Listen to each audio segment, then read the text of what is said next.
I'm Joe Grizzly, bitch.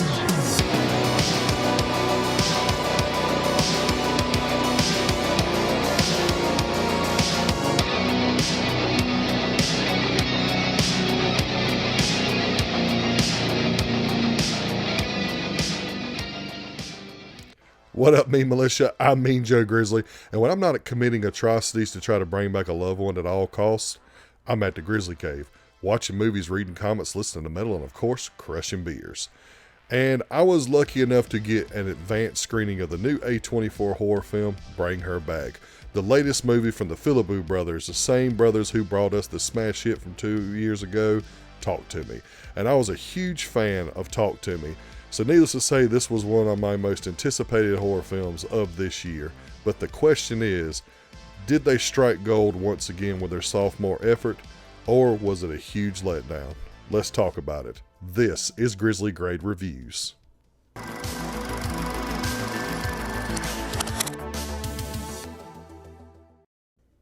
After the death of their father, a brother and a sister are placed into foster care to start their new life over.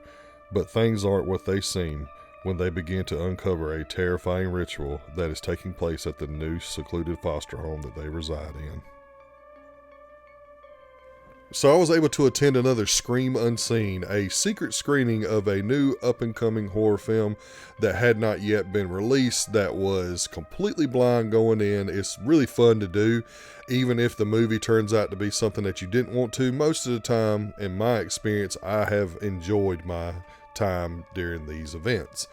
And I knew that this one was either going to be Bring Her Back, or I was hoping it was going to be Zach Krieger's new movie Weapons, because I'm a huge fan of Barbarian, as y'all know, and I'm really excited for that movie. But it ended up being Bring Her Back.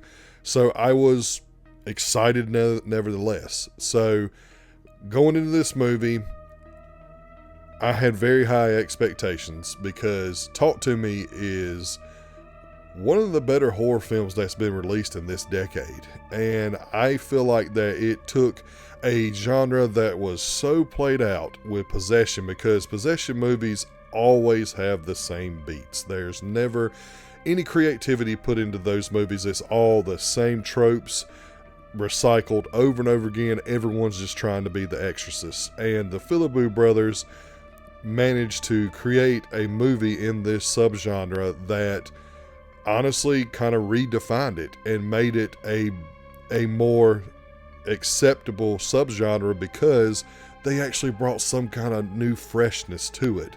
So this is their sophomore effort, and I was excited about that because it also seemed to be dealing with possession. And after I watched this movie, I went back to my truck after the movie, and I kind of just sat there and thought about what I had just watched, because this movie was dark, vile, and honestly emotionally devastating. And it is one of the heaviest horror films I've seen in a long time, because of its subject matter and how they were able to convey their message through the movie. And I was genuinely at kind of a loss for words, because it was not what I expected. And Talk to Me kind of had somewhat of a similar effect, but if you're comparing these two films, one is like Michelob Light, and this one is more like Bud Heavy, if that makes any sense. Like, one is a more tame, watered down version of that subject matter and the way it's conveyed, whereas this one is the heaviest of the heaviest way to do it, the most extreme way to do it. And it is emotionally draining, and it's one of those things that if you really get into films and you really get into the message and stuff, this movie is going to make you feel in some type of way when you left. And I can say that not from a negative way, but from a more positive way, but there is a little bit of a mixed emotions there, because it gives us all of that vile, dark, heavy subject matter in the best way. So let's get to the positives. So starting out with the positives, the cast in this film is absolutely phenomenal all around. There's literally not a bad performance in this film. Everybody plays their roles to the best of their abilities and to a high level. You have Sarah Wong, who plays Piper. Piper is a character who is visually impaired, like as in she is technically blind, but she can still see like flashes of light and stuff, but nevertheless they are physically impaired. And the actress Sarah Wong, she is actually a visually impaired person as well. And it made seeking out someone with this disability to play this role was a great choice. And not just to not even to exploit that disability, but to lend a authenticity to that role that makes it more organic and makes it more relatable, because it's actually a person who has this disability and not someone who is pretending to have this disability.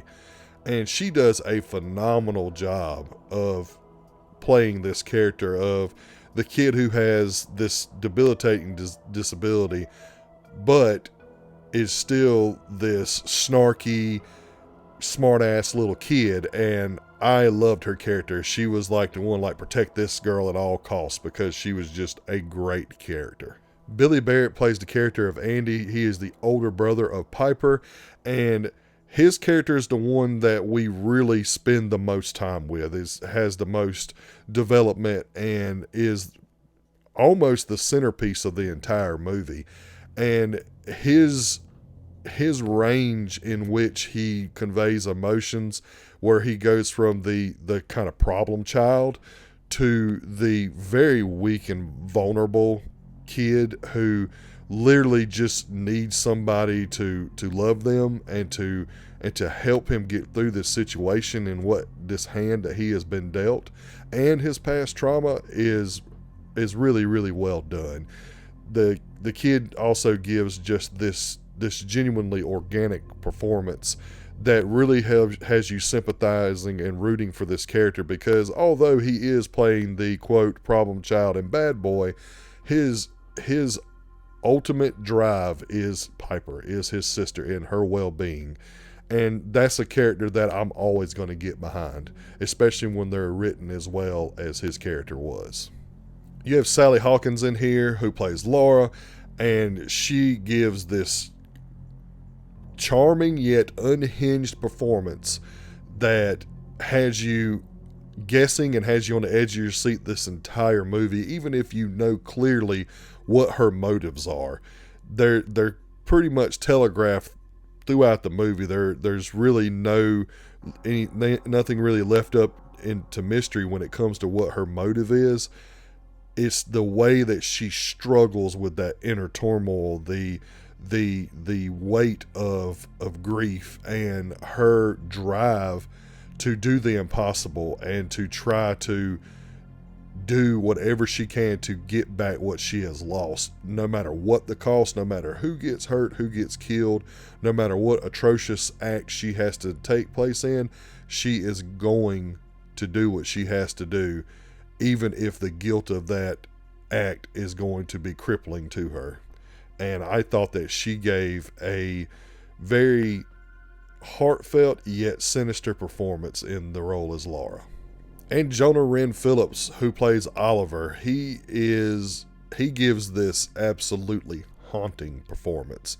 He doesn't have a lot of dialogue. It's more of a facial expression, non-verbal performance here. But when I tell you that this kid gives this like very rememberable performance as this very troubled child, and the stuff that he goes throughout this movie, just from an acting standpoint, from being that young, this stuff can be very traumatizing. And the fact that he played it so organically and so well shows that he has a lot of promise as an actor in the future. And I'm very, very excited to see where his path and his career goes, because I'm never gonna forget this kid. Like he was genuinely like unnerving, very creepy, and very just, if I seen this kid down the end of a dark hallway, I'm getting the fuck out. Because when you see this kid, there is no doubt that he is completely disturbed and something is clearly very, very wrong with him. One of the things that was really surprising to me in this movie is the sound design. The sound design in this movie increases the experience tenfold, because there are points in the movie where a certain sound gets amplified in a certain moment, and it just increases the value and the impact of whatever scene that's happening in. Like, to the point that when there's scenes where something violent is happening, they enhance that noise of the violence, and they don't do it to a degree where it's loud and like jarring because it's loud. They do it in a way to where it just puts a focal point on that specific noise, and it is so damn effective, and it was so well done. In fact, as of right now, I'd have to say this movie is definitely the best sound design I have seen this year. The cinematography of the movie is great. It's got these great overhead shots that are drone shots, but it also has these great shots of symbolism and certain things that happens that line up with certain people. Like, there's a scene that's in the trailer where you see Sally's character drawing like a blood circle on this window, and Oliver is on the other side, and the way that it lines up just looks really fucking cool. And also there is this like thing where they do close-ups on certain things when certain things are happening in scenes, and that also, along with the sound design, works hand in hand. It puts a focal point on that certain thing where you can't take your eyes off of it, because they essentially force you to look at it. And I thought that was brilliant in how that was done. And both of those factors, combined with the constant rain and bad weather elements of this movie, they all combine together to build up this atmosphere that is just so full of dread, and it just pulls you down into despair. Just a very, very unique and a very good way of building an atmosphere that is intentionally trying to make you feel hopeless, and intentionally trying to make you feel like, almost like you're entering the depths of hell itself. Not in an imagery way to the point of like, fire and brimstone and all that, just by the depths of hell of your own mind, of your own depression, of your own self despair. That's the best way that I can put it. And all those factors combined together work very, very well. The themes that are explored in this, to me, are themes that we as people have to explore, we have to talk about, and whether that is through conversation or through art, is something that I feel is a benefit to society. And the theme of this movie is almost identical to the theme of Talk to Me, which is grief and loss, but they go about it in two completely different ways. Where Talk to Me is about understanding your grief, understanding why a person did what they did, or why that person is gone, and trying to find answers and closure. Whereas in Bring Her Back, it is all about not accepting loss, not accepting the reality that person is gone, and no matter what you have to do, you will do whatever it takes. And just overall, just a denial syndrome, like having full denial that person is gone and not accepting the reality of the situation. And even though it takes it to the most extreme way, just like what Talk to Me did, it's one of those things where you can 100%, if you've ever dealt with loss, it's one of those things that, even though it's completely impossible to bring somebody back, it is something that if you had the chance, most of us would do, no matter what the cost. And honestly, probably one of the most uncomfortable moments that I've ever had when it comes to gore in a movie. Like, when I tell you that the gore in this movie is if it's not practical, it damn sure looks like it's practical, and it is absolutely fucking gnarly. It is to the point, to me, it is like some of those French extreme films on how their gore is so gnarly. It is on that level to me in some ways. And it is 100% just shocking, and like, it's like a train wreck. You can't stop looking at it. And in that way, it was very effective. And when I tell you that I'm not over exaggerating this, I literally watched a group of people walk out of this movie during a certain scene. And in that scene, I was squirming in my chair because it was bringing back a reoccurring nightmare that I had when I was taking this certain medication, and this certain medication was giving me wild dreams. And one of the wild dreams was something that happened in this movie. And man, it really just resonated with me and really like got under my skin. And I'm man enough to admit that. And just like I was talking about with the sound design, certain scenes are enhanced by them focusing on a certain sound and amplifying it. These are the scenes where that is very, very, very well utilized. Like, to the point that there's music going on in the movie, and that music or that score is being canceled out because that sound that they focused on and amplified has you completely dialed into that one sound. So it makes you watch the screen and not take your eyes off of it. Like, just it's almost like they're hypnotizing you into watching these acts of violence. And I was kind of blown away by that. Moving on to the mix and piggybacking off of the gore, although I do appreciate gnarly gore and good practical effects and good effects, I don't like it when certain acts of violence in a movie just seem done just for shock value. And there are a couple of things in this movie that are, at least they feel like they're done at the expense of shock value. And when that happens, they don't feel organic, and it makes it feel like they were trying too hard with that. And the scene in particular I'm talking about, and one other scene, definitely feels like they were going for the shock value part of it, because it didn't really drive the story forward. It just made you extremely uncomfortable and kind of kept you in that uneasy stage. So I guess that might have been what their intentions were, was to just keep the audience so off balance and so uneasy throughout the movie, which it definitely did. But I felt like that the violence wasn't warranted. It just felt completely inorganic at certain points. And a lot of the story elements of the movie are left very, very ambiguous. Now, I don't need my hand held through the movie, and most audience members don't. But it's one of those things that I needed to know, or wanted to know, a little bit more of the origins of Laura's, like, her relationship with the device in which she is trying to use to get what she wants. It's kind of left very ambiguous. Like, at least I didn't pick up on any facts that she had any connection to any of that she kind of just stumbled across it.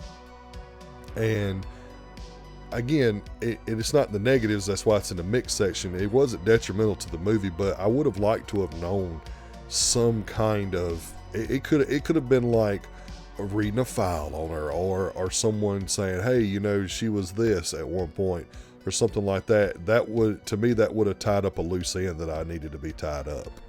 Now, moving on to the negatives, because this movie is so dark, relentless, and vile and devastating emotionally, it has almost no rewatchability. And I know some people won't agree with that, but to me, this is a movie that if I had to pick between Talk to Me and this movie, I'm going to pick up Talk to Me to rewatch, because Talk to Me is much more accessible. It's much more moviegoer friendly, if that makes any sense. I don't get in the mood to be thrown down into a pit of despair. And although I really, really like this movie, and I appreciate what it's doing so much, that doesn't mean that I want to be placed in that specific scenario and that specific mood all the time. And it's one of those things that really hurt the movie a little bit for me, because it's one of those things that really impacts rewatchability for me. Like it's kind of like watching a classic movie that is a must watch for a film fan, like Citizen Kane. Even though I think Citizen Kane is the most overrated film of all time, Citizen Kane is one of those movies as a film lover you need to watch at least once. Casablanca is the same way. You need to watch it at least once. But I'm not going to say, I'm in a mood for Casablanca, or I'm in a mood to watch Citizen Kane. No, that's just not how it is. And although I am going to be buying a physical copy of this movie, it is definitely something that I am not going to rewatch very often. And finally, the ending kind of felt very, and it was because this entire movie, the envelope has been pushed constantly. Like they've crossed the line, crossed the line, crossed the line. And then at the end, they kind of went the predictable route. And it was something that honestly kind of jarred me a little bit, because I felt like that they were going to do something pretty controversial, or either they were going to do something that was going to tie things up real nicely. And instead, we got what they gave us. And it's not something that is irredeemable or unforgivable, like for instance, it just cuts to black screen and the movie ends and there's no resolution. It was just everything wrapped up very quickly in a very short amount of time, and the means of which we reached a conclusion is very hand wavy. And that was something that was, to me, the weakest part of the movie. So unfortunately, it kind of put a damper on the movie reaching a higher rating for me because of that. So although I think that Bring Her Back has almost no rewatchability value and the ending is a little weak, I do think that this is a great sophomore effort from the Philippou brothers. I found it to be very effective in almost everything that they were trying to do, and I feel like that it was a good step up from Talk to Me as far as like the intensity and as filmmakers. I just don't think that it is as good as Talk to Me, in my opinion. I think Talk to Me is a more well-rounded film. But with that being said, it definitely lived up to the hype. It's definitely one of the best horror films released this year, and it might end up being in my top 15 of the year. Time will tell, of course, since we're only like halfway through the year. But I think that if you can get past, or if you like movies that are dark and vile and just so heavy with their subject matter, then this is 100% the movie for you. But I can tell you right now that if you are strongly affected by the themes of movies and triggered very easily on things, and you cannot handle an emotional onslaught that this movie is going to give you, then this movie is not going to work for you. For me, it was pretty damn good, and it resonated with me on certain levels. So with all that being said, Bring Her Back gets a 4.25 out of 5 and is Grizzly grade guaranteed. Go out and see it for yourself. It's going to be airing this Thursday. Like I said before, I got an advanced screening, so review is going to be coming to y'all a little bit more early. But yeah, go out and watch it on Thursday night or Friday night. But be prepared, because it's a dark one. That's going to bring this video to an end. Thank you all so much for your continued support and patience. Without y'all, this channel isn't possible. And if you like this video, like it. And if you like it enough, please head over to the channel, click the subscribe button and the bell button so you never miss an episode. Also, please follow me on all social media platforms so you can get channel updates, movie news, and all forms of badassery. Coming up next is the long-awaited follow-up to the awesome Netflix Fear Street trilogy, Prom Queen. This is definitely one of my most anticipated films of the year, so needless to say, I am very excited. So stay tuned for that review. And remember, I'm Joe Grizzly, bitch.